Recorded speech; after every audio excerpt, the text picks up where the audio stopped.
Bom dia, irmãos, tudo bem? Hoje nós vamos estudar a lição 8 da revista Compromisso, tá? Intitulada O Início do Fim, Chegada a Jerusalém. Ela está baseada no livro de João, capítulos 11 e 12, do qual só vamos destacar alguns versículos, tá? Então eu vou fazer a leitura aqui do capítulo 11, mas apenas os primeiros versículos, até o 16, no qual fala sobre a morte de Lázaro. Havia um homem chamado Lázaro. Ele era de Betânia, do povoado de Maria e de sua irmã Marta. E aconteceu que Lázaro ficou doente. Maria, sua irmã, era a mesma que derramara perfume sobre o Senhor e lhe enxugara os pés com os cabelos. Então as irmãs de Lázaro mandaram dizer a Jesus: Senhor, aquele a quem amas está doente.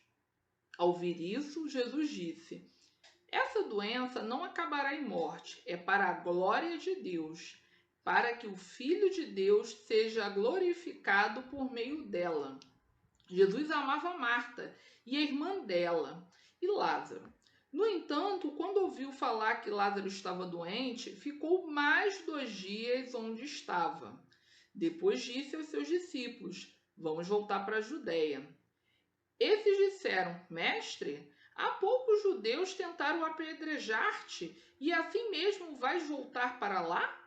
Jesus respondeu: O dia não tem 12 horas? Quem anda de dia não tropeça, pois vê a luz deste mundo.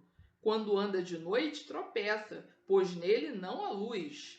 Depois de dizer isso, prosseguiu dizendo-lhes: Nosso amigo Lázaro adormeceu, mas vou até lá para acordá-lo. Seus discípulos responderam: Senhor, se ele dorme, vai melhorar. Tinha falado de sua morte, mas os seus discípulos pensaram que ele estava falando simplesmente do sono. Então lhes disse claramente: Lázaro morreu, e para o bem de vocês estou contente por não ter estado lá, para que vocês creiam, mas vamos até ele. Então Tomé, chamado Dídimo, disse aos outros discípulos: Vamos também para morrermos com ele. Então, falando apenas dos primeiros versículos, tem várias coisas curiosas aqui, né? Então, primeiro chega a Jesus a notícia que Lázaro, um amigo ao qual ele estimava, estava muito doente, né? As irmãs dele, Maria e Marta, estavam super aflitas. Jesus era muito próximo desta família, né? Que morava em Betânia, um vilarejo ali na região da Judéia. E tempos antes, né, na verdade, dias antes, Jesus tinha estado naquela região e ele quase foi apedrejado. Então ele tinha escapado de um apedrejamento ali dias antes. Então, quando chegou essa notícia para Jesus, onde ele estava com os discípulos, e os discípulos ficaram pensando: mas mestre, dias antes você esteve lá, você vai correr o risco de ser apedrejado de novo, de te matarem, né? Então, Jesus explicou aos seus discípulos o seguinte: primeiro, que ele sabia que a doença, né? O Lázaro estava doente, era necessário ele ir lá. No primeiro momento que ele recebeu a notícia, ele disse que a doença não era para a morte. É claro que a gente sabia, né? A gente já soube, lendo a passagem bíblica, que depois ele veio a falecer. Mas ele falou isso porque ele já sabia que iria. A glória de Deus ia se manifestar naquele momento, que ele iria, o Lázaro, sim, ia passar pela morte e que Jesus, no tempo apropriado, chegaria lá e queria ressuscitar. Mas naquele momento os discípulos não sabiam nada disso, né? Então, tanto é que depois ele falou para os discípulos que Lázaro dorme, mas era necessário ele ir lá, né? Pô, se não era grave, por que Jesus insistiu que teria que voltar para Betânia, né? Então, já começou a coisa a ficar estranha aí para os discípulos, né? Então, no início, Jesus usou um eufemismo falando que Lázaro dormia, mas que era necessário ele ir lá acordá-lo. E aí os discípulos questionando, né, sobre isso. Aí depois Jesus disse claramente que Lázaro morreu e que era necessário voltar. Entretanto, ele estava a alguns dias de viagem de Betânia e ele estrategicamente ele ainda aguardou mais alguns dias. Quando a gente leu os versículos seguintes, ele não voltou de imediato. E aí a pergunta é: por que que ele, depois da notícia, ele ainda demorou mais alguns dias? Eu achei interessante o comentário do autor, e aí eu vou citar a revista Atitude dos Jovens, que também trata do mesmo assunto, o motivo pelo qual Jesus, além do tempo natural que ele ia gastar para ir para Betânia, ele ainda demorou mais um tempo, né? Para justamente quando ele chegasse em Betânia, Lázaro tivesse morto há 4 dias e não apenas há 2 dias, por exemplo. Então, vou ler o comentário. Os judeus, na época de Jesus, acreditavam na probabilidade de ressurreição do corpo. Os rabinos acreditavam que a alma da pessoa que morria visitava o túmulo até 3 dias seguidos e que no 4º dia não fazia mais visita e que a ressurreição era de fato impossível. E isso esclarece o porquê da demora de Jesus. Ninguém poderia acusá-lo de que não fora ele que ressuscitara Lázaro. Foi algo inquestionável, tanto é que procuraram matá-lo novamente. Não somente ele, mas Lázaro. E esse fato aconteceu na última semana de vida terrena de Jesus. Ele foi ungido e entrou em Jerusalém não como muitos esperavam. Não era uma entrada de guerra, e sim de paz. O importante era o reino espiritual. Por isso Jesus veio anunciar a paz e não criar uma rebelião. Eu achei bastante interessante esse comentário do autor da revista Atitude, né? Embora estamos fazendo a lição pela compromisso, mas ambas abordam o mesmo tema, e ela sintetiza bem a intenção, por que Jesus demorou, né? Então, os judeus na época acreditavam que a alma ficava ali por perto nos primeiros dias e aí depois de 4 dias não tinha mais jeito. Então, se Jesus voltasse imediatamente após a morte de Lázaro e aí ele desse a ordem para Lázaro ressuscitar, o que iria acontecer? Os judeus iriam questionar, né, principalmente os fariseus, que sempre procuravam meios para poder acusar Jesus, e eu falar, não foi ele que ressuscitou, o Lázaro estava só dormindo, estava só desmaiado, e aí ele acordou. Então, até 1 ou 2 dias, poderia ter a dúvida se de fato Lázaro morreu. Com 4 dias, era impossível. Então, isso tornou bastante forte, bastante significativo esse milagre, né? E porque esse milagre era a prova de que dias depois Jesus ia passar pela morte de cruz e ele iria ressuscitar. Então, era a prova do poder de Jesus, né? Então, as pessoas, para poder crer em Jesus, elas acabavam precisando testemunhar esses acontecimentos. Então, foi tudo estratégico. Então, Jesus falou que ele precisava ir lá para que a glória de Deus se manifestasse, para que realmente as pessoas crescem que ele era o prometido, que ele era vindo de Deus. Então, e ele era o próprio Filho de Deus, que já era anunciado desde o Antigo Testamento. Então, realmente, isso precisou acontecer, e isso aconteceu dias antes de Jesus passar pela morte de cruz.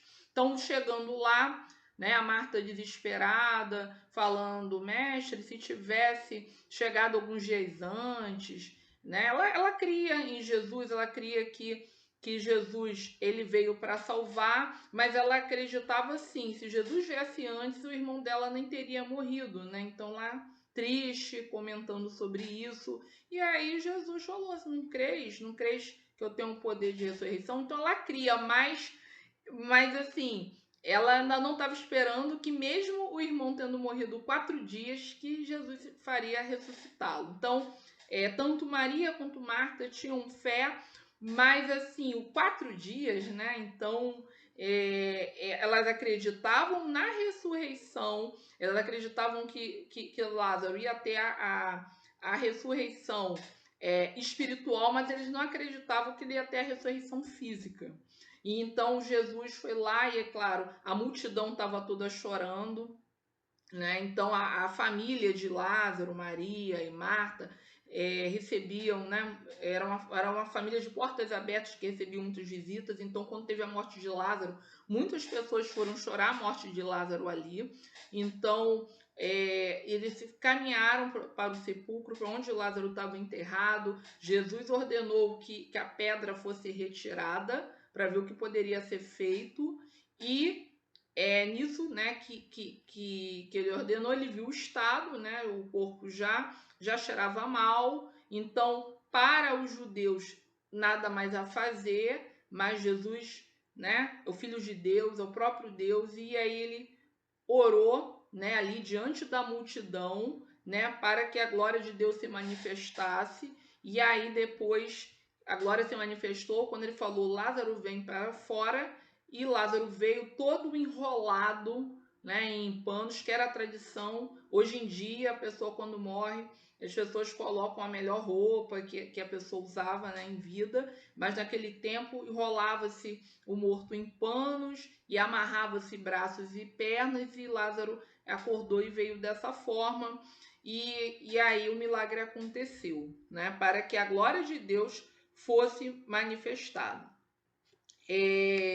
Então, depois que todo esse episódio ocorreu, houve uma conspiração contra Jesus, né? A gente sabe que haviam grupos de sacerdotes, fariseus, que eles viam com muita desconfiança, eles achavam que Jesus veio com interesse político, mas não era bem assim.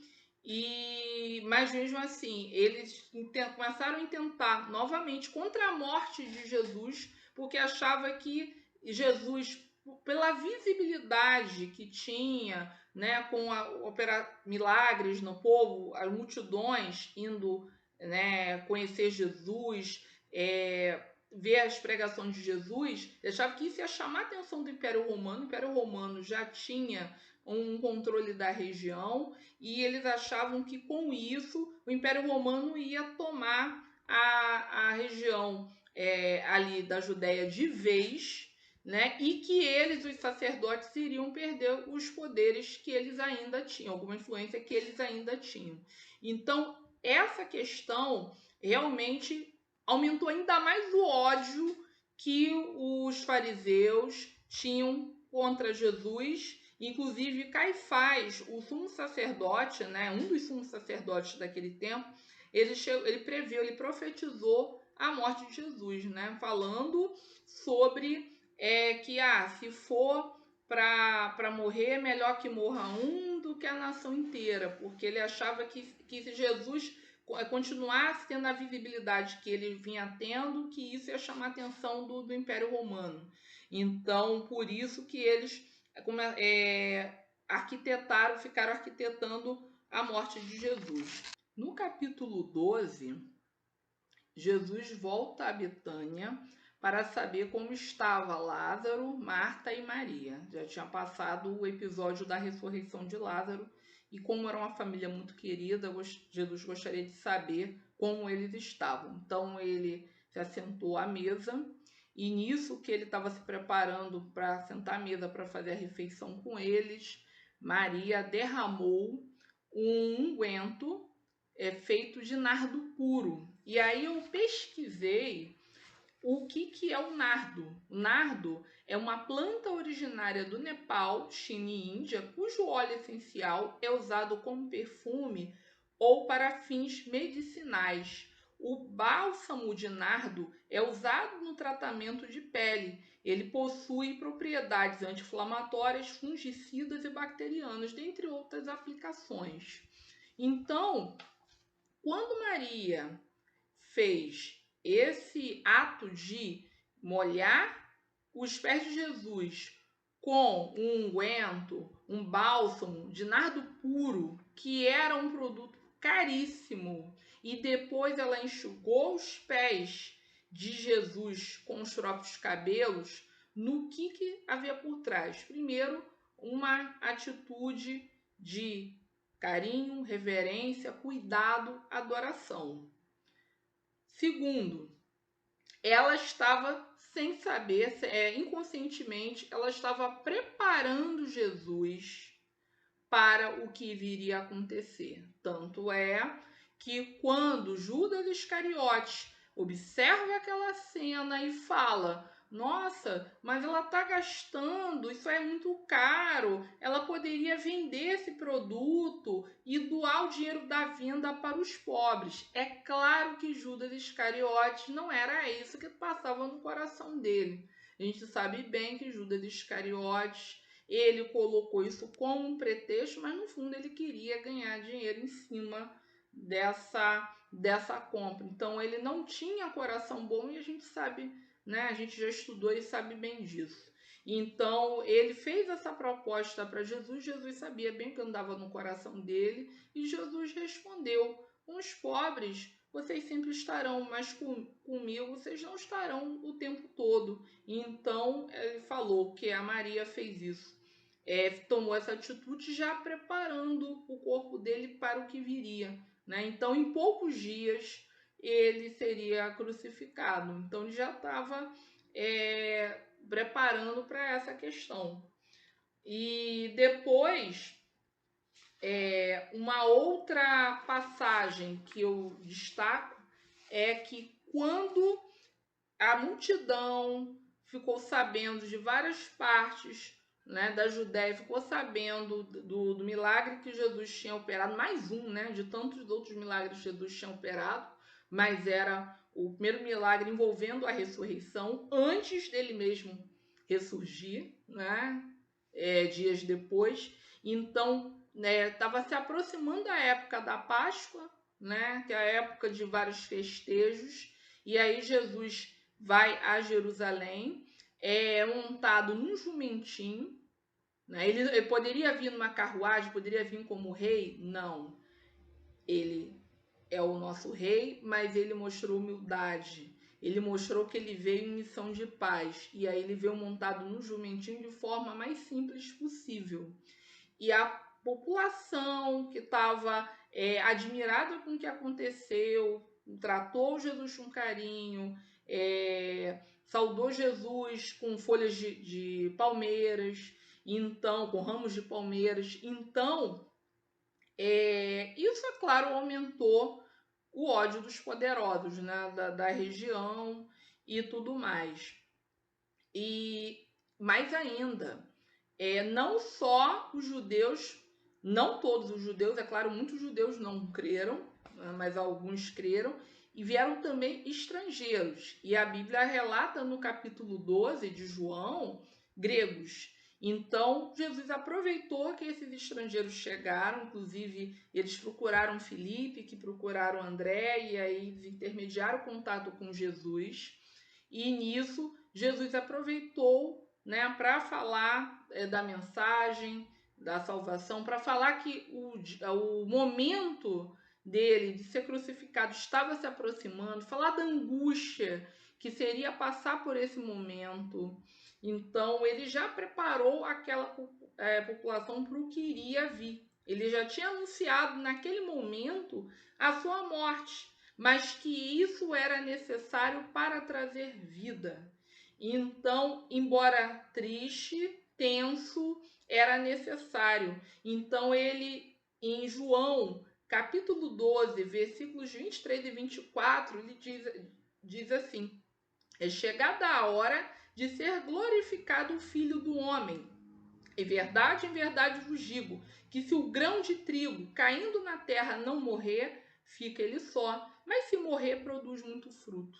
Então, com essa comparação com o grão de trigo que precisa morrer para poder dar fruto, se ele ficar na terra sem morrer e não dar fruto, então ele comparou o que acontece com o grão de trigo com os fatos que iam se suceder, que ele precisaria morrer para poder trazer vida e vida em abundância. Então ele precisou fazer essa comparação para que a população entendesse. E nesse momento também ele se revelou como a luz do mundo que ilumina o nosso caminho até Deus.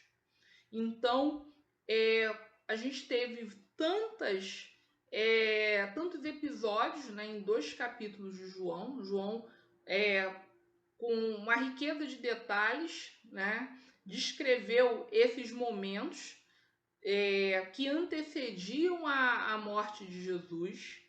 E quantas lições preciosas nós tiramos desses 2 capítulos, né? Então, o mais importante é que precisamos anunciar que Jesus é a luz do mundo, que ele veio para salvar as almas perdidas e que ele se sacrificou por nós. E que Deus possa completar em nossos corações a sua palavra. E, irmãos, que tenham todos vocês um excelente domingo e uma semana abençoada. Amém.